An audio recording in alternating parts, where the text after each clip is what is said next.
मुतअद्दिद ऐसे मामलात हैं जिनके ऊपर एक डेफिनेटिव राय आना ज़रूरी है। इसकी अहमियत इसलिए है कि पाकिस्तान के अंदर जब से इलेक्शन हुआ है सियासी इस्तेकाम तो दूर की बात, नए नए शगुफे छोड़े जाते हैं, नए नए बॉम्बशेल्स सामने आ जाते हैं। रिसेंटली जो सबसे बड़ा बॉम्बशेल पाकिस्तान की सियासत के अंदर आया वो 6 जजेस का ख़त था जो कि सुप्रीम जुडिशल काउंसिल को लिखा गया। उसकी अहमियत क्या थी वो तो सबको पता है, क्योंकि उसके बाद एक बड़ी अहम मुलाकात हुई चीफ जस्टिस ऑफ पाकिस्तान और जनाब वज़ीर आज़म के दरमियान। उस मुलाकात का एलामिया भी सामने आ गया, लेकिन उस मुलाकात के अंदर पॉसिबली क्या ट्रांसपायर किया गया और क्या कुछ सामने आया ये बड़ा ज़रूरी है डिस्कस करना। साथ ही साथ पाकिस्तान तहरीक इंसाफ के अंदर अगर हम ये कहें कि जूतियों में दाल बट रही है, कोई एक दूसरे की टांग खींचने पे लगा हुआ है। कोई एक कहता है कि वफाक से राब्ता ख़त्म कर दो, दूसरा कहता है नहीं हिदायत के लिए इमरान खान काफ़ी हैं, बाकी सब जहमत ना करें। कोई एक कहता है कि निकल आएँ और तहरीक चला दें, तो दूसरा कहता है कि भाई ये कौन है जो तहरीक चलाने की बात कर रहे हैं, मैं तो इनको जानता भी नहीं। ये भी पाकिस्तान तहरीक इंसाफ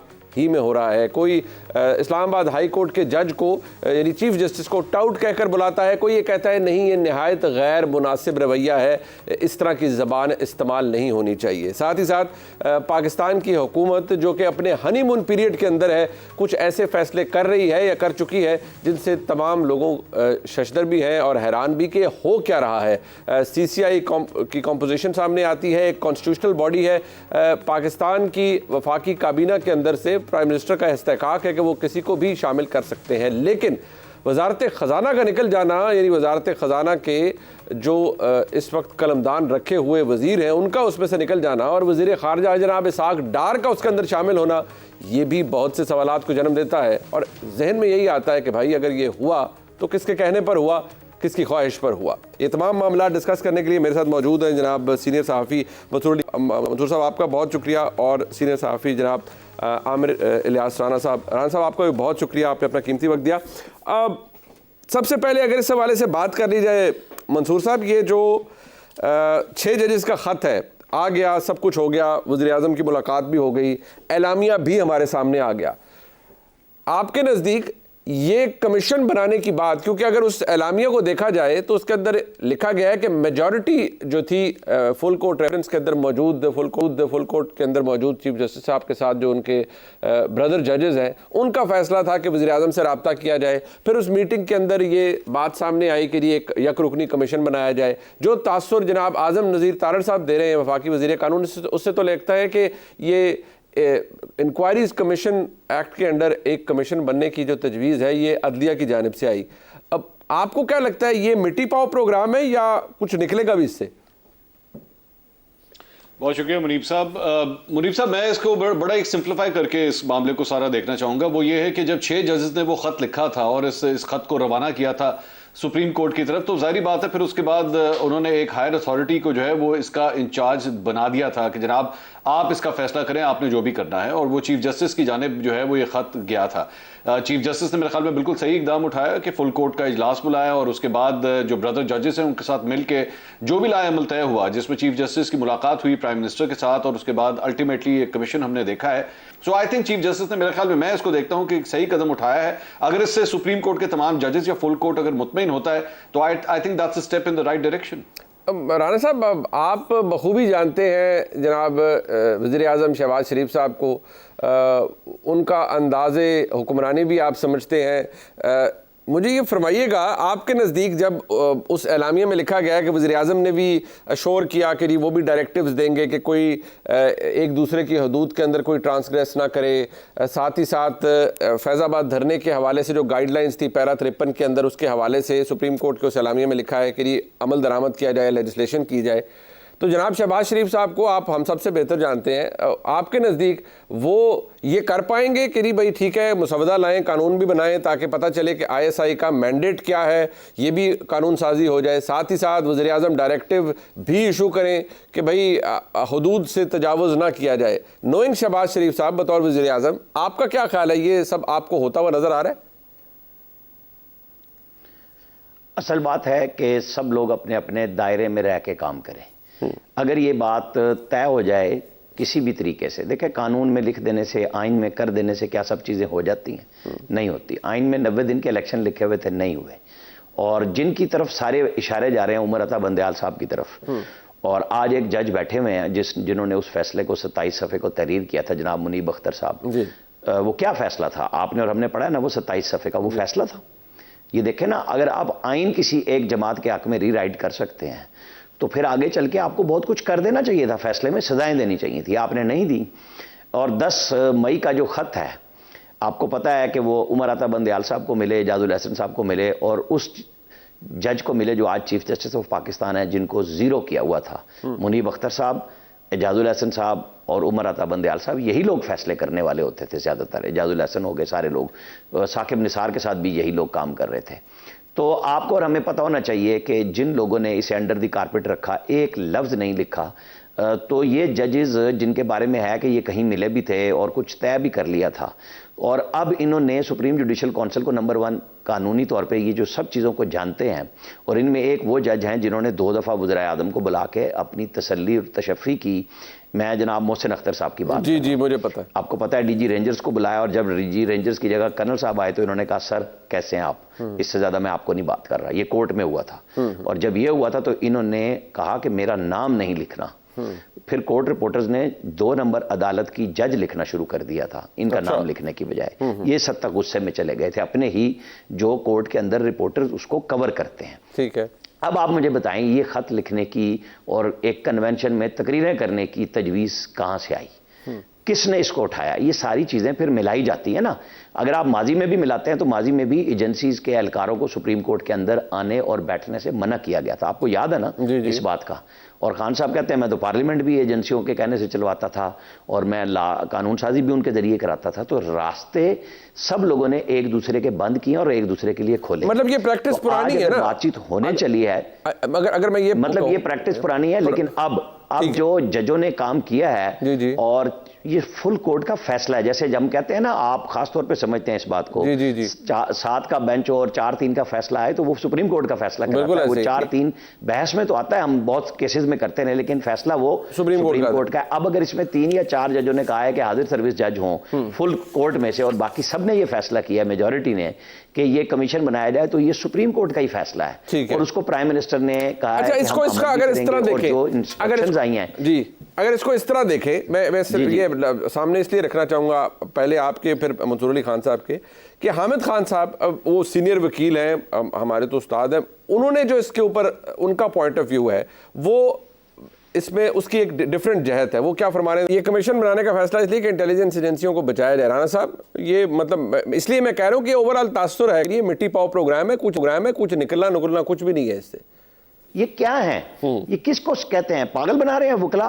अभी जिस पार्टी से ये अभी सेनेटर का ओथ नहीं लिया, उनकी मीडिया टीम के सुर्खेल इनके बारे में क्या लिख रहे हैं कि ये टाउट हैं इफ्तिखार उसके जस्टिस काजी फायज ईसा के। इनके वकला आमिर फारूक को टाउट कह रहे हैं। आप मुझे बताएं कि हम इनके कहने पे चलें? अगर आपको कुछ चलना है और सुप्रीम कोर्ट एक फैसला कर रही है, इनके कहने पे चलें? कादी फायद ईसा को सबसे ज्यादा गालियां कौन देगा, मुझे बता दें, मुझे और मंसूर साहब को आप बता दें कि कौन गालियां देगा अगर वो उस कमीशन। नहीं, बट एक बात है, तब भी यही कहेंगे कि ये एजेंसियों को नहीं, बट बात ये है, कोई भी नहीं छोड़ता, नहीं छोड़ता कोई नहीं। बट मंसूर साहब, बात यह है कि राणा साहब ने बात का आगाज किया कि हर एक को दायरे में रहना चाहिए। मसला ये है कि वो दायरा मेरे मंसूर अली खान के लिए, आमिर इलियास राना के लिए तो बहसियत हम पाकिस्तानी, हमारे लिए दायरे हैं, शायद किसी और 1-2 इदारों के लिए भी हो। कोई एक दायरा ऐसा है उसकी समझ नहीं आती, वो जितना बड़ा होता जाता है हमें उसका पता भी नहीं चलता। बाद में वो कहते नहीं जी ये भी हमारा दायरा है, आपको नहीं पता ये भी हमारा दायरा है। तो मसला ये है कि ये दायरे की जो तयन है कि कितना दायरा किसका बड़ा है और कितना किसकी डोमेन है, इसके बारे में क्या वज़ीर आज़म शहबाज शरीफ साहब मुतय्यन कर पाएंगे कि नहीं भाई मैंने रीडिफाइन कर दिए सारों के दायरे और भाई इससे बाहर नहीं निकलना? मंसूर साहब, देखिए, मेरे ख्याल में सबसे पहले बात तो ये कि आपको ये बात तो एक्सेप्ट करनी पड़ेगी कि शहबाज शरीफ साहब को अपने दायरे का पता है कि मैंने किस दायरे तक जाना है। वो उस दायरे से बाहर निकलने का कभी सोच ही नहीं सकते। तो इसलिए ये दायरों की लड़ाई जो है वो नहीं है, फ्रैंकली स्पीकिंग। और विद शहबाज शरीफ साहब at the helm of affairs, मैं उनसे एक्सपेक्ट भी नहीं करता कि वो कभी अपने दायरे से बाहर निकलेंगे, एक बात। दूसरी बात ये, मैं बड़े एहतराम के साथ थोड़ा सा इख्तलाफ करना चाहूंगा इस बात से कि जनाब ये इन लोगों के कैरेक्टर क्या हैं, एतजाज एहसन या हामिद खान साहब की अभी इलियास भाई बात कर रहे थे। अब मैं बिलीव करता हूं इस बात के कि रादर देन के किसी के कैरेक्टर के ऊपर बात करने के बजाय ये देखा जाए कि वो क्या कह रहा है, उसकी बात में वजन कितना है। यहाँ पे माजी में बहुत से लोगों ने बहुत सी गलतियां की हुई हैं और वो तमाम तबका फिक्र से ताल्लुक रखते हैं, सियासतदान हो, वकला हो, सहाफ़ी हो, सब ने अपने अपने हिस्से की गलतियां की हुई हैं। सो रादर देन दैट उसके ऊपर हमें मेरे ख्याल में फोकस ये करना चाहिए कि वो कह क्या रहे हैं। अब हामिद खान साहब का, हाँ आई एग्री, एक इशू ये है कि हामिद खान साहब सिर्फ एक वकील नहीं है बल्कि हामिद खान साहब जो हैं एक पाकिस्तान की सियासी जमात के रहनुमा भी हैं। सो जब वो गुफ्तगू कर रहे होते हैं तो हमें ये डिफरेंशिएट करना मुश्किल हो जाता है कि अब ये एक सियासतदान के तौर पे बात करें या एक वकील के तौर पे बात करें। चौथी बात यह है कि हामिद खान साहब ये फरमाते हैं कि जनाब चीफ जस्टिस की सरबराही में कमीशन बनना चाहिए था, रिटायर्ड जज की सरबराही में नहीं बनना चाहिए था। और साथ ही साथ आप ये भी कहते हैं कि जनाब ये इंटेलिजेंस एजेंसियों को जो है वो एक कवर देने की कोशिश है, उनको बचाने की कोशिश है। तो ये किया तो सब कुछ चीफ जस्टिस नहीं है। मतलब ये जो कुछ भी हो रहा है, अगर हुकूमत के साथ मिलके एक इंक्वायरी कमीशन बनाया गया तो बनाया तो चीफ जस्टिस नहीं है। तो अगर तो आपको चीफ जस्टिस पे वैसे ही अदम एतमाद हो चुका है, जो कि एक्चुअली आपकी जमात कह भी चुकी है, अपनी प्रेस कॉन्फ्रेंस में कह चुकी है कि जनाब chief justice Islamabad high court और चीफ जस्टिस सुप्रीम कोर्ट को जो है वो इस्तीफे दे देने चाहिए, तो फिर आप ये मुतालबा क्यों कर रहे हैं? आपके इस मुतालबे के अंदर मेरी नजर में वजन कम हो जाता है, क्योंकि आपने तो पहले ही उनके ऊपर अदम एतमाद का इजहार कर दिया है। तो इर्रिस्पेक्टिव कि वो कोई भी कदम उठाएं, चाहे वो खुद उस कमीशन की सरबराही करें या किसी रिटायर्ड जज को दें, आपने तो अदम एतमाद ही करना है, आपने उनकी बात नहीं माननी है। आपको लगेगा कि वो कोई भी फैसला दें आप नहीं मानेंगे। सो आई थिंक मेरे ख्याल में ये जो बुनियाद दे रहे हैं या ये जो आर्गुमेंट दे रहे हैं हामिद खान साहब, मुझे ये जरा थोड़ा सा वीक लगता है। एक ब्रेक शामिल करते हैं जी, प्रोग्राम में वापस आते हैं, हमारे साथ रहिएगा। एक दफा फिर आपको खुशामदीद कहते हैं जी। मंसूर अली खान साहब और आमिर इलियास राना साहब हमारे साथ मौजूद हैं। अच्छा जरा अगर इस पे आ जाए मंसूर साहब, अब ये जो काउंसिल ऑफ कॉमन इंटरेस्ट, अब देखा जाए तो एक इट्स अ कॉन्स्टिट्यूशनल बॉडी ना, हम सबको पता है इसके अंदर क्या होता है। हाँ, आइन के अंदर ये नहीं लिखा हुआ कि कौन कौन एग्जैक्टली किस किस पोर्टफोलियो का बंदा जाएगा, ये वज़ीर आज़म का इस्तेहकाक है और वज़ीर आज़म ही बताते हैं कि जी वो चेयरमैन होते हैं काउंसिल के। लेकिन सवाल ये है कि इसके अंदर जो चीज़ें डिसाइड होती हैं एसेंशली, आपको पता है काउंसिल ऑफ कॉमन इंटरेस्ट है, कोई बिजली का टैरिफ डिस्कस हो रहा है, कोई सूबों के साथ मामला डिस्कस हो रहे हैं, उसमें वज़ीर ख़जाना का निकल जाना और वज़ीर ख़ारजा की एंट्री होना, साबिक वज़ीर ख़जाना यानी जनाब इसहाक डार साहब की, उनकी एंट्री होना, ये डिमांड है, पब्लिक डिमांड है, किसी ख़ास जगह की डिमांड है या मजबूरी है वज़ीर आज़म जनाब शहबाज शरीफ साहब की कि इसहाक डार साहब को इसमें लाया जाए और औरंगज़ेब साहब को, मोहम्मद औरंगज़ेब साहब को निकाला जाए? देखिए मेरा ख्याल में शहबाज शरीफ साहब की ना, मुझे तो कभी कभार उनकी पोजीशन के ऊपर रहम आता है कि एक जगह जो है उन्होंने पिंडी के साथ भी मामला ठीक रखने हैं, एक जगह पे अपने भाई के साथ भी जो है जारी बात है वफा करनी है। अब ये इसहाक डार साहब एंड मैं हो सकता है कि मैं खुद दुआ कर रहा हूं कि मैं गलत साबित हूं, लेकिन कभी कभार मुझे लगता है कि कहीं ऐसा ना हो कि इसहाक डार साहब जो हैं वो शहबाज शरीफ साहब के उस्मान बुज़दार साबित हों। क्योंकि जिस तरह इमरान खान साहब ने मोहब्बत, शफकत और कुर्बत दिखाई थी उस्मान बुज़दार के लिए और एंड तक जो है वो चलते रहे, एस्टैब्लिशमेंट जो है वो कहती रही कि जनाब छोड़ दें इनका पीछा, बस करें, चेंज योर हॉर्सेस, नहीं हो रहा, नहीं होगा काम, सही तरह नहीं चल रहा।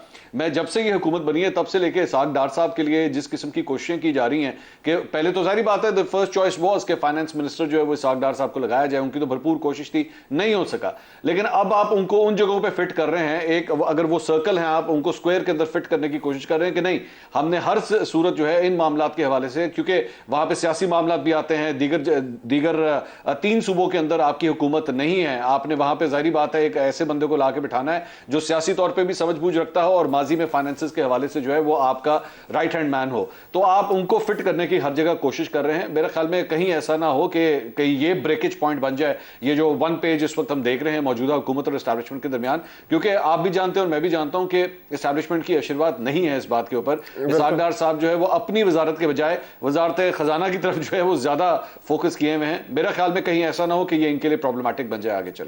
वैसे राना साहब, शहबाज शरीफ साहब वज़ीर आज़म है और उन्होंने पहले भी इत्तेहादी हुकूमत चलाई, वो तासुर ये भी है कि शहबाज शरीफ साहब का एक पेज नहीं है बल्कि वो इस्टेब्लिशमेंट के पेज पे जाके बात करते हैं, वो कहते हैं मेरा तो पेज है कोई नहीं, मैं आपके पेज में जम हो गया हूँ। लेकिन मसला ये है कि आपके नज़दीक, अब आप इस मामले में बड़ी गहरी नज़र भी रखते हैं, ये इसहाक डार साहब की शमूलियत CCI के अंदर आपके लिए अचंभा है या आपको लगता है क्योंकि ये तासुर कायम हो रहा है कि नहीं जी इस फैसले को बड़े तनकीदी निगाह से देखा जा रहा है, ख़ास तौर पर पिंडी की जानिब से?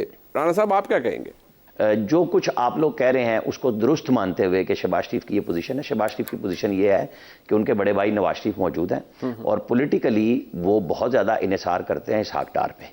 बिल्कुल ठीक है कि औरंगजेब साहब को एक नया वेंचर करने के लिए लाए गए हैं, जो कल वो परसों खुद कराची स्टॉक एक्सचेंज में भी कह रहे थे कि हम ग्रोथ रेट पर मबनी मईशत की बजाय हम जाएंगे कि नॉन फार्मल सेक्टर्स पे, यानी एग्रीकल्चर पे, इंडस्ट्रियल ग्रोथ पे, हम उसके ज़रिए पाकिस्तान की मईशत को चलाना चाहेंगे। एक अच्छा है, एक नया तजर्बा हो जाए। इस 75 साल में हमने तजर्बे किए हैं ना, कुछ सीखा तो है नहीं, सिखाया है नहीं। हाँ। एक के बाद नई गलती करने की बजाय पुरानी दोहराते रहे, चलें इस दफ़ा नया तजर्बा कर दे।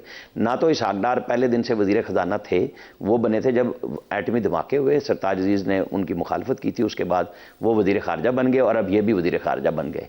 उनका पॉलिटिकली तजर्बा पीटीआई के साथ, पीपल्स पार्टी के साथ, सबके साथ डील करने का पीएमएलएन की तरफ से ठीक ठाक किस्म का है, धरनों का भी और दूसरा भी। और सीसीआई जो है वो मईशत का सिर्फ फैसला नहीं, वहाँ सियासत ही हो रही होती है कि सबको ऑन बोर्ड लाना होता है। मेरे ख्याल में औरंगजेब साहब को आप शामिल भी कर लें इजाफी मेंबर के तौर पर, तब भी कोई अर्ज नहीं। डार साहब का होना जरूरी था कि उनको अपने बड़े भाई की आशीर्वाद भी रहे, और जो पॉलिटिकली इतना तजर्बा खुद शहबाज शरीफ का ना तो इकोनॉमिक्स उसमें है और सूबों के साथ वो बतौर वज़ीर आला तो हर जगह पे जाके बैठते हैं। बात ये अच्छा है, इस पे एतराज है किसी को, या ये आपको लगता है कि नहीं, इस पे कोई एतराज नहीं है किसी को? इसहाक डार साहब आ गए सीसीआई के अंदर, फेयर इनफ। देखें, मैं आपको बताऊं, ये इस वक्त एक ऐसी हुकूमत चल रही है जिसके ऊपर हर जगह पे क्वेश्चन मार्क है। मैं फॉर्म 47 की बात नहीं कर रहा, मैं वो बात कर रहा हूं कि जी पीपल्स पार्टी कब छोड़ देगी, एमक्यूएम कब छोड़ देगी। अच्छा, क्या पीएमएलएन में शहबाज शरीफ ने इतनी जफ्फी डाली हुई है कि हर सूरत में वो बैठे रहेंगे और वो हर चीज को मानते जाएंगे जो मंसूर साहब कह रहे हैं कि पिंडी के साथ भी चलना है? तो वो कभी भी नहीं हो सकता कि आप हर चीज में एक पेज पे हों। और जब आप मुसल्लत करेंगे एक पेज, तो पेज फटता नहीं, टूटता है और हिस्से बखरे होता है, और उसके अंदर फिर आपको कहां कहां जाना पड़ेगा। नहीं, बट ये नहीं होती। अभी आप देखें, बिल्कुल बात ठीक है, बट एक मिनट अभी आप देखें, सेक्रेटरी दाखिला के ऊपर क्या क्या खबरें नहीं चलवाई गई। आया कौन? वो ये नाम था कहीं? बिल्कुल खुर्रम आगा, था नाम। ये वो नाम है जो काकड़ साहब अपने सेक्रेटरी के तौर पे नहीं ले रहे थे, लेकिन उस वक्त एस्टैब्लिशमेंट ने इनको सेक्रेटरी टू प्राइम मिनिस्टर लगाया जब तौकीर शाह साहब चले गए। ठीक है। ये साहब का महकमा इनके साथ लगा हुआ है और बड़े ठंडे आदमी हैं। ये आगे सेक्रेटरी इंटीरियर के तौर पे, तो ये कोई मोहसिन नकवी की भी चॉइस नहीं है। बिल्कुल ठीक। तो ये चीजें हो जाती हैं, जब आप जिदों पे जाते हैं तो चीजें फिर दूसरी तरफ से आ जाती हैं कि अच्छा आपका भी नहीं, आपका भी नहीं, दूसरा तीसरा को। बिल्कुल ठीक है, बट ये स्टेट चलानी है, यहाँ पर मर्जियां नहीं चलनी। लेकिन बिल्कुल ये बात राना साहब की अपनी जगह, but last comment Mansoor Ali Khan साहब, स्टेट तो पहले भी मियां नवाज शरीफ के दौर में भी चल रही थी, फर्स्ट क्लास चल रही थी। इमरान खान साहब का भी दौर था, वो 1 पेज सब कुछ हुआ, बट बहुत सारे पेज फटे या टूटे, वो सब कुछ हमने देखा। शहबाज शरीफ साहब के दौर में इसलिए कहा जाता है कि इनका बहुत ही मुख्तलिफ है हर कुछ, और वो मुख्तलिफ तरीके से चीज़ों को परसीव करते हैं। आपके नज़दीक शहबाज साहब इतना मसल फ्लैक्स कर देंगे कि यार ठीक है, कोई बात नहीं, कुछ चीज़ें अब मैं एज अ प्राइम मिनिस्टर, मेरी पर्सनल चॉइसेस हैं कि मैं किसी को सीसीआई के अंदर लाऊं या ना लाऊं, फाइन, पेज शेड को ना फटेगा ना टूटेगा, I am the prime minister, I can assert where I want to. दो चीजों के ऊपर मुझे बड़ी हैरानगी हुई कि आज मुझे पहली दफा पता लगा कि पेज टूटता भी है। मैंने तो फटना ही सुना था, लेकिन टूटता भी है, ये मैंने पहली दफा सुना। दूसरी बात, और दूसरी चीज जो मुझे मेरे लिए हैरानकुन है, वो ये है कि आपने कहा शहबाज शरीफ साहब जो है वो मसल फ्लेक्स करें, मसल मतलब शहबाज शरीफ साहब का मसल। अच्छा चले ठीक है, मतलब मैं तो पूरे पॉलिटिकल स्पेक्ट्रम में शख्स मैंने नहीं देखा।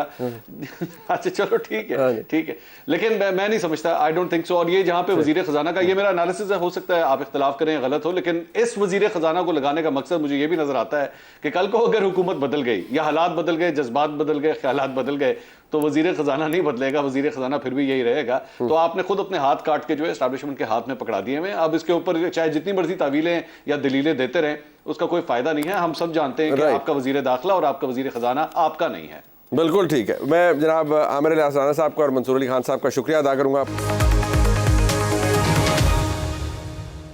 पाकिस्तान की सियासत के अंदर आज का दिन अहम इसलिए था कि आज एक तो बहुत बड़ा फैसला आया जो कि गुजरांवाला की इंसदाद दहशतगर्दी की अदालत की तरफ से सुनाया गया, जिसमें 51 मुल्ज़िमान को सज़ा सुनाई गई है इंसदाद दहशतगर्दी एक्ट 1997 के तहत, और 5-5 साल कैद की सज़ा सुनाई गई है। इसकी अहमियत इसलिए ज़्यादा है कि सानह 9 मई के बाद एक सवाल जो कि हमेशा होता रहा है वो ये कि प्रोसिक्यूशन इतनी कमज़ोर क्यों है? क्या ये मसला निज़ाम अदल का है, अदालतें अपना काम दुरुस्त नहीं कर पा रही, या प्रोसिक्यूशन कमज़ोर है? आज बहरहाल जिस तरह से गुजरांवाला कंटोनमेंट के ऊपर हमला किया गया, उस इल्ज़ाम में 5 साल की सज़ा सुनाई गई है 51 मुल्ज़िमान को। ये बहुत बड़ा फैसला है और अगर देखा जाए तो साने है 9 मई के बाद अपनी तर्ज का ये पहला बड़ा फैसला है जो कि किसी इंसदादे दहशतगर्दी की अदालत ने दिया है। साथ ही साथ आज कमीशन भी बन गया। तसद्दुक हुसैन जिलानी साहब जो कि साबिक चीफ जस्टिस पाकिस्तान है, वो इसकी सरबराही भी करेंगे।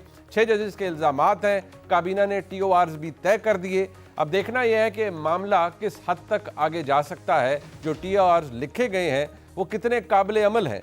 वज़ीर-ए-आज़म ने जो करने का कहा था, क्या वज़ीर-ए-आज़म कर पाएंगे? क्या लेजिस्लेशन हो पाएगी जिसका जिक्र फैज़ाबाद धरना केस के अंदर है? ये चंद अहम सवालात हैं और इनका जवाब सिर्फ हुकूमत ही दे सकती है। और आज हुकूमत की नुमाइंदगी के लिए हमारे साथ मौजूद हैं जनाब अता तारड़ साहब जो कि वफाकी वज़ीर इत्तलात हैं। तारड़ साहब बहुत शुक्रिया आपका। हाल में वजारत के बाद हमारा पहला इंटरेक्शन है आपके साथ, और स्टूडियो में इंटरेक्शन हमेशा जो है वो वजारत हो ना हो हमेशा अच्छा रहता है। तो हम अगर ऑपोजिशन में आते रहे तो हमने सोचा कि जो है वो वजारत के दौरान भी स्टूडियो में इंटरेक्शन हो। बड़ी बड़ी बात है तारड़ साहब, thank you very much for your time. अच्छा, सबसे पहले अहम फैसला है आज जो गुजरांवाला की इंसदादी दहशतगर्दी की अदालत ने आया। एक ये बड़ा रहा है, आपकी अपनी पार्टी के अंदर से बड़े लोगों ने कहा कि प्रोसिक्यूशन स्लो रही है, रियासत वो नहीं कर सकी जो करना चाहिए था। सो आई थिंक पहला फैसला तो आ गया है, बिग वन है, 51 लोगों को सजा। जी बिल्कुल, देखिए इसके अंदर सुप्रीम कोर्ट के अंदर एक केस चल रहा था और सुप्रीम कोर्ट ने कुछ चीज़ों का तयन किया था कि कुछ फैसले अभी रुक जाएंगे और जब तक हम गो अहेड नहीं देंगे वो फैसले नहीं आएंगे। और एक फहरिस्त उन्होंने तलब की थी कि जो लोग जिनकी या तो इन्वॉल्वमेंट कम है, जिनके खिलाफ सबूत नहीं हैं, या ऐसे लोग हैं जिनकी सज़ाएँ जो हैं वो कम जराइम वाली हैं, तो उस हवाले से उन लोगों की फहरिस्त जमा कराई गई थी, जिसके बाद ये गो अहेड मिल गया कि आप अपने ट्रायल्स को जो है वो प्रोसीड करें। ट्रायल्स मुकम्मल हो चुके हुए थे, सिर्फ सुप्रीम कोर्ट के एक फ़ैसले की वजह से वो अनाउंस नहीं किए जा रहे थे। और देखिए गुजरांवाला में एक बड़ा ख़तरनाक किस्म का हमला रावली कैंट पे हुआ था। हम उस इलाके को बड़े अच्छी तरह जानते हैं आपका तो, और जी मेरा भाई वहाँ से MP रहा है रावली कैंट से, और बाकायदा एक मनसूबाबंदी के तहत पेशकदमी की गई और जदीद असले से लेस वहाँ पे जत्थे थे जिन्होंने कंटोनमेंट पे हमला किया और उनकी बड़े उनके मजमूम मकासद थे और एक साजिश के तहत वो वहाँ पे कोर कमांडर हाउस तक जाना चाहते थे। तो मैं समझता हूँ कि देखिए क्लियर कट एविडेंस, और मैं इस बात को जानता हूँ कि वीडियो एविडेंस मौजूद थी एक एक शख्स की जो रावली के गेट्स पे गया और कैंट के ऊपर हमला करने की कोशिश की गुजरांवाला में। ना सिर्फ उनकी वीडियो मौजूद थी, जो अल्फाज अदा किए गए वो भी रिकॉर्डेड थे। अच्छा, उसके अलावा जो हमला किया है, जो लोग पुरतशद्दद कार्रवाई में मुलविस थे, उन तमाम की शनाख्त के साथ, और बहुत से लोग अभी भी बैरून मुल्क हैं। अच्छा, कमिंग डाउन टू दिस, अब ये एक बहुत बड़ा सेटबैक रियासत के लिए या एग्जीक्यूटिव के लिए है। इस्लामाबाद हाई कोर्ट के 6 जज साहिबान, obviously all of them are very honourable, उन्होंने इल्ज़ाम लगाया जी कि ISI ऑपरेटिव्स उन्हें सप्रेस करते रहे हैं, उनके काम में इंटरफेयर करते रहे हैं, टू दी एक्सटेंट कि उन्होंने 2 खत साथ एनेक्सेस बताए हैं जिसमें उन्होंने बताया कि सेक्टर कमांडर फलाना ने ये किया, सेक्टर कमांडर फलाना ने ये किया। पहले तो ये बताएं कि वज़ीर-ए-आज़म जब मिले हैं चीफ जस्टिस साहब से, तो ये एक रुकनी कमीशन बनाने की बात ये ऑनरेबल चीफ जस्टिस साहब ने कही है या वज़ीर-ए-आज़म ने प्रपोज की थी? देखिए एलामिया अगर आप पढ़ें, जी मैं वही मेरे सामने है। उसमें मुलाकात का भी जिक्र है और मुलाकात में ये तजवीज़ सामने आई। तो सामने किधर से आई? प्राइम मिनिस्टर साहब ने, लॉ मिनिस्टर ने, एडवोकेट अटॉर्नी जनरल ने? मुलाकात के दौरान चीफ जस्टिस साहब ने रेज़ किया कि इसकी इंक्वायरी होनी चाहिए। और फिर बामी मुशावरत से इंक्वायरी कमीशन एक्ट के तहत 2017 का इंक्वायरी कमीशन एक्ट है, उसके तहत जो है वो 1 मैन कमीशन जो है वो अपॉइंट किया गया है। और देखिए ये शुरुआत होती है कि एक लेटर सुप्रीम कोर्ट को लिखा गया, सुप्रीम जुडिशल काउंसिल को। सुप्रीम जुडिशल काउंसिल ने जो है, क्योंकि एग्जेक्टिव क्याम पे इल्ज़ाम लगा था, एक मीटिंग का पैगाम लेकर अटॉर्नी जनरल साहब आए, अगले दिन ही प्राइम मिनिस्टर साहब मीटिंग के लिए चले गए और उस मीटिंग के अंदर ये तजवीज़ आई और उस तजवीज़ पे अमल करते हुए और सुप्रीम कोर्ट के एलामिये पे अमल करते हुए फेडरल गवर्नमेंट ने आज एक कमीशन जो है वो अपॉइंट कर दिया। प्राइम मिनिस्टर साहब से मिलने की ख्वाहिश भी चीफ जस्टिस साहब के जी वो तो ऑन रिकॉर्ड है। वो अटॉर्नी जनरल साहब पैगाम लेके आए थे शाम को और अगले दिन फिर प्राइम मिनिस्टर साहब ने इज्जत तकरीम में कहा कि मैं खुद जाऊंगा और जाकर उनसे मुलाकात करूंगा। Fair enough. एलामिया जो सुप्रीम कोर्ट से आया, मैं टर्म्स ऑफ रेफरेंस पे बाद में आऊँगा, उसके अंदर बाकायदा तौर पर लिखा हुआ है कि जी प्राइम मिनिस्टर साहब ने बड़ी एश्योरेंस दी कि जी बिल्कुल हम भी अदलिया की आज़ादी पर यकीन रखते हैं। साथ ही साथ उन्होंने कहा जी कि वो बहुत से जो अप्रोप्रिएट मेजर्स हैं वो लेंगे, including issuance of directions to the relevant departments and initiating legislation in accordance with para 53 of suo motu 2017 का फैज़ाबाद के। सबसे पहले प्राइम मिनिस्टर साहब की मुलाकात परसों हुई, उन्होंने किस डिपार्टमेंट को डायरेक्शन पास की है अभी? देखिए, प्राइम मिनिस्टर साहब ने आज काबीना को एतमाद में लिया, ठीक है जी। और उन्होंने कहा कि हम अदलिया की आज़ादी में यकीन रखते हैं, और ना सिर्फ अदलिया की आज़ादी में यकीन रखते हैं, अदलिया के मामलात में मुदाखलत के हम सख्त खिलाफ हैं जी। तो उस हवाले से ये जो कमीशन बना है, it's a starting point. Okay. और मैं समझता हूँ कि तसद्दुक़ हुसैन जिलानी साहब अमंग्स रिटायर्ड जजेस बड़ी अच्छी वेरी ऑनरेबल मैन, बड़ी अच्छी शोहरत के हामिल हैं, अच्छी रेपुटेशन कैरी करते हैं, नॉन कॉन्ट्रोवर्शियल हैं, किसी को उन पर एतराज़ नहीं होगा। तो ये स्टार्टिंग पॉइंट है जिससे बहुत सारी चीज़ें क्लियर होंगी। ठीक हो गया। इल्ज़ामात लगाए गए ना, मेरा ये भी सवाल है कि ये बंदयाल साहब के ज़माने में क्यों नहीं गए? वाक़यात पुराने कोट कर रहे हैं, उस ज़माने के कर रहे हैं, और लेटर प्रेजेंट चीफ जस्टिस को लिख रहे हैं। नहीं, बट वो बात यह है ना, उन्होंने अपने चीफ जस्टिस को 2 खत लिख दिए हैं, जनाब जस्टिस आमिर फारूक साहब को, जो कि chief justice Islamabad high court है, और एक खत के अंदर तो वो खुद बता रहे हैं कि चीफ जस्टिस साहब जो हैं जनाब आमिर फारूक साहब, उन्होंने बताया कि मेरी फलानी शख्सियत से मुलाकात होगी, अब सब ठीक हो जाएगा। नहीं हुआ ठीक। ये बात ये है, मैं जुडिशरी के इंटरनल मामलात जो भी मैं उस पर ज़्यादा कमेंट इसलिए नहीं करना चाहता कि आपके चीफ जस्टिस हैं जी, आप चीफ जस्टिस को ख़त किस बात का लिख रहे हैं? आपकी रोज़ मुलाकात नहीं होती, और क्या तब बंदयाल साहब को आपने सुप्रीम जुडिशल काउंसिल के, वो कहते हैं मिलने भी गए 6 जज, नहीं मिलने गए, बट क्या ख़त लिखा बतौर कि ये हम सुप्रीम जुडिशल काउंसिल को ख़त लिख रहे हैं? देखें, और हमें एक बात पे तशवीश है जिसमें काबीना में बात हुई, इन्होंने जो कहा कि जो एग्जेक्टिव है, और ये स्पेकुलेशन की कि एग्जेक्टिव ऐसी चीज़ों को इनकरेज करता है, उस पर बड़ी तशवीश है, और उसको हम नामुनासिब समझते हैं, और हम समझते हैं कि we believe in separation of powers. ये जो बात की गई है कि एग्जेक्टिव की तरफ से कोई इंकरेजमेंट है या एग्जेक्टिव जो है वो इसमें हिस्सा डालता है, इसको काबीना ने आज बड़ा इस पे तशवीश का इजहार किया, और इसको किस लेटर की क्या टाइमिंग है, अच्छा, और इस वक्त ये लेटर क्यों लिखा गया है। देखिए ना, मैं अगर आपको बताऊं, 1-2 लोगों के रेफरेंसेस भी पेंडिंग है ना। जी जी। तो नहीं, एक को डोजियर सुना है बन रहा है, एक नहीं अच्छा, बनने, देखिए मैं स्पेकुलेशन की बात नहीं कर रहा। मैंने एक प्रेस कॉन्फ्रेंस की थी जी जी, एक इस्लामाबाद हाई कोर्ट के जज साहब के हवाले से, जब मैं ऐसे पीएम था पिछली गवर्नमेंट में। मुझे ये बताया ना, वो अभी तक रेफरेंस क्यों नहीं डिसाइड हुआ इतने अरसे के अंदर, क्या वजह है उसकी? तो one should, has it landed in the supreme judicial council? It's very much there, right? तकरीबन मेरा ख्याल है साल एक हो गया है उस रेफरेंस पे, अभी तक कोई फैसला ही नहीं आ रहा। अब मुझे तो ये लगता है ना, देखें, आप एक खत वाली एफर्ट को लीड भी करते हैं, फिर ये मामलात भी हैं, तो मैं the lesser said the better, मैं इस पे ज़्यादा रोशनी नहीं डालना। मतलब आप इसको स्केप्टिकल होके, एंड व्हेन यू से आप, तो इसका मतलब है पूरी वफाकी काबीना? नहीं, वफाकी काबीना इसको देखें, ये तो मेरी अपनी राय है ना, जो मैंने आपको आगाह किया कि मुझे ये लगता है कि इसकी टाइमिंग थोड़ी सी मुझे ऑड लगती है। अच्छा जी। एंड बाकी वफाकी काबीना ने तशवीश का इजहार किया और नामुनासिब करार दिया, नफ़ी की इस तासर की कि जी एग्जेक्टिव की तरफ से कोई इंटरफेरेंस। तारिक साहब, आप खुद क्योंकि वकील है, लॉ मेकिंग को भी समझते हैं, फैज़ाबाद धरना केस का तफसीली फैसला आया हुआ आई थिंक 3-4 साल हो गए, आप खुद भी, क्योंकि आपको भी पता होता है, उसके अंदर जो पैरा 53 के अंदर गाइडलाइंस दी गई थी कि आपने क्या करना है, उसमें एक ये थी कि ऐसी लेजिस्लेशन की जाए, जो कि एलामिया में भी लिखा है, जिसके तहत मैंडेट वाज़े किया जाए कि ISI का मैंडेट क्या है।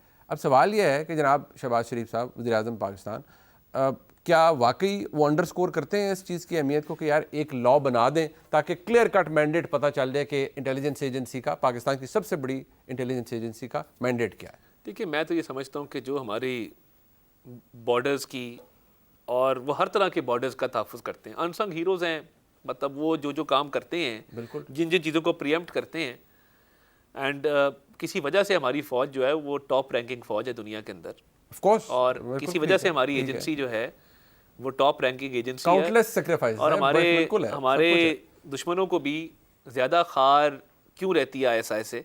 बिकॉज उनको पता है कि इनकी स्किल है, इनके पास एक स्किल सेट मौजूद है, एक कैपेसिटी मौजूद है, ये चीज़ों को प्रीएम्प्ट भी करते हैं, ये पाकिस्तान के दफा के लिए इनकी जो खिदमात हैं वो इसलिए लिखी नहीं जाती कि कुछ सीक्रेसी और कॉन्फिडेंशियलिटी है।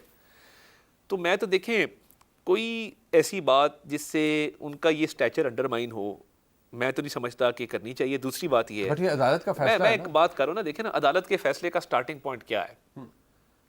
एक कमीशन बना है, ठीक है, और आज जो काबीना के TORs हैं उसमें लिखा है any government department, any agency, any institution, उसमें छानबीन होगी, देखा सर बात यह है, इसके अंदर लिखा हुआ था फैज़ाबाद धरना केस में, मैं आपको बता देता हूँ कि intelligence agencies including ISI, IB and MI and the ISPR must not exceed their respective mandates. They cannot curtail the freedom of speech and the expression and do not have the authority to interfere with broadcast and publications. Number आगे आता है कि intelligence agencies should monitor activities all those who threaten the territorial integrity of the country. Fair enough, बिल्कुल ठीक बात है. It goes on. आगे यदि to best ensure transparency in the rule of law, it would be appropriate to enact laws which clearly stipulate the respective mandates of the intelligence agencies. Not one, but three. Fair enough. That's fine. यहाँ पर भी लिखा हुआ है एलामिये के अंदर. तो मेरा सवाल जनाब से ये है कि क्या वज़ीर-ए-आज़म के ज़हन में है कि भाई अब ये कानून आ जाना चाहिए? देखिए, इस पे वज़ीर-ए-आज़म से ना तो अभी बात हुई है, क्योंकि आज कमीशन था एजेंडे के ऊपर, तो उनसे जब बात होगी तो आपको मैं आगाह कर दूंगा. मगर प्रेजेंट एक सिक्योरिटी इन्वायरमेंट भी है which must be kept in mind. तो मैं ये समझता हूँ कि ये कमीशन एक स्टार्टिंग पॉइंट है. दूध का दूध, पानी का पानी होगा. मतलब ये तासुर है कि ये मिट्टी पाव कमीशन है. देखिए, मैं ये समझता हूँ जो TORs बनाए हैं, अगर कोई फर्द या इदारा इसमें मुलव्वस है लिखा हुआ है TORs के अंदर, अगर मिट्टी पाव कमीशन होता तो मेरा नहीं ख्याल कि इंक्वायरी कमीशन तयन करेगा कि कोई एहलकार बराह रास्त मुदाखलत में मुलव्वस था. हाँ बिल्कुल, ओके, बेस्ड ऑन एविडेंस ये इसका तयन होना सो चाहिए. ये जो एविडेंस का ओनस है ये जज साहिबान पर है कि आपने बताना है. देखिए, मैं ये समझता हूँ कि जब इंक्वायरी कमीशन बुलाएगा, ठीक है, तो एविडेंस ऑब्वियसली जिसने इल्जाम लगाया उसको एविडेंस तो देना पड़ेगा ना. But having said that, okay. अगर आप इंक्वायरी कमीशन एक्ट को पढ़ें, उसमें कोई भी मदद तलब की जा सकती है by the chairman inquiry commission. किसी डिपार्टमेंट को, किसी भी इदारे को बुला सकते हैं कि जी आप इसमें हमारी मुआवनत करें with regard to the inquiry. But obviously जिन्होंने इल्जाम लगाया उनको एविडेंस पेश करनी पड़ेगी. अगर कोई होता है ना कि यार वो कहते हैं बहुत सारी चीज़ों का एविडेंस नहीं भी है, हमें दबाव आया, अब वो बंदे तो नहीं है वो मौजूद, वो कहते हैं नहीं बहुत सारी चीज़ें तो शैडो से बड़ा कुछ दिखा है कि बड़ी रिकॉर्डिंग्स हुई, फलां हुआ, तो कुछ ना कुछ तो उनके पास होगा दिखाने को. And if somebody fails to give evidence, और तो फिर क्या? मुझे तो लग रहा है कि ये जो खत लिखा गया, अब जब हमने इतनी तेजी से इस पे हम वी मूव फॉरवर्ड, राइट, तो अब मुझे तो ये तासर मिल रहा है कि अब तनकीद की जा रही है कि जी इतनी जल्दी इसको क्यों किया जा रहा है मामले को. अब मामला ये है कि एक मामला उठाया गया, एक इशू है कौमी धारे के अंदर, एक इंस्टीट्यूशन जो है वो इल्ज़ाम लगा रहा है दूसरे इंस्टीट्यूशन के ऊपर, ठीक है, उसका नोटिस लिया जाता है, कमीशन बनाया जाता है, भाई एविडेंस पेश करें, इसमें घबराने वाली क्या बात है? अच्छा ठीक है, ये तो अब खैर पता चलेगा. आपने कहा कि अभी तो आगाज़ इश्क है. अब ज़रा इस बात पर आ जाए तारिक साहब कि CCI एक कॉन्स्टिट्यूशनल बॉडी है, आप क्योंकि वकील हैं आपको तो पता ही है. अब उसका प्राइम मिनिस्टर साहब उसको चेयर करते हैं. अब सिर्फ उसमें सवाल ये है, बिकॉज आप हुकूमतों में पहले भी रहे हैं, वजारत ख़जाना या वज़ीर ख़जाना का वहाँ रहना तो एक बड़ी नॉर्मल सी बात होती है. चीफ मिनिस्टर उसके हिस्सा वैसे ही होते हैं. वज़ीर ख़ारजा जनाब इसहाक डार साहब सबके लिए बड़े काबिल एहतराम है, उनकी इंक्लूजन यानी उनको शामिल कर दिया गया है, वज़ीर ख़जाना को निकाल दिया गया है. ये कौन सी साइंस है? देखिए, निकाला या सब्स्टिट्यूट करना या रिप्लेस उसको किया जाता है जो इन द फर्स्ट प्लेस मौजूद हो. अच्छा जी, आइन के आप उस आर्टिकल को पढ़ें जिसके तहत मुश्तरका मफादात काउंसिल का क्या अमल में लाया जाता है. जी, प्राइम मिनिस्टर, बिल्कुल ठीक, ऑल चीफ मिनिस्टर्स, ठीक है जी, 3 members of the federal government nominated by the prime minister. Fair ना, बिल्कुल ठीक. अब या तो इसमें लिखा होता वजीर खजाना और हम कोई तरमीम करके वजीर खजाना को इंक्लूड ना करते. आजकल आज तक जनाब ये बताएं आज तक कितने वजीर खारजा उधर शामिल रहे? लोगों को बता एक तासुर दिया जा रहा है कि, और मैं ओपन बात करता हूँ ना, एक तासुर कुछ सेगमेंट्स ऑफ मीडिया इंटेलिजेंसिया ये लेके आ रहे हैं कि जी औरंगजेब साहब की और डार साहब के दरमियान ना कोई है मामला, हाँ, और वो हम कभी किसी को फेवर करते हैं कभी. देखिए, ये तासुर गलत है और मेरी आपसे भी इल्तमास होगी और मैं आपके तवसत से मैं तमाम मीडिया के नुमाइंदगान को भी ये रिक्वेस्ट करता हूँ, खुदारा इकॉनमी स्टेबलाइज हो रही है, बिल्कुल ठीक, डिफ़ॉल्ट से हमने मुल्क को बचाया है, रुपया मुस्तहकम हो रहा है, चीज़ें आगे चल रही हैं, IMF का स्टाफ लेवल एग्रीमेंट हो गया है एंड स्टेबिलिटी आ रही है. औरंगजेब साहब फाइनेंस मिनिस्टर, एक बाइख्तियार फाइनेंस मिनिस्टर हैं, उनको PM का पूरा कॉन्फिडेंस हासिल है, ट्रस्ट हासिल है, PM की पूरी बैकिंग हासिल है.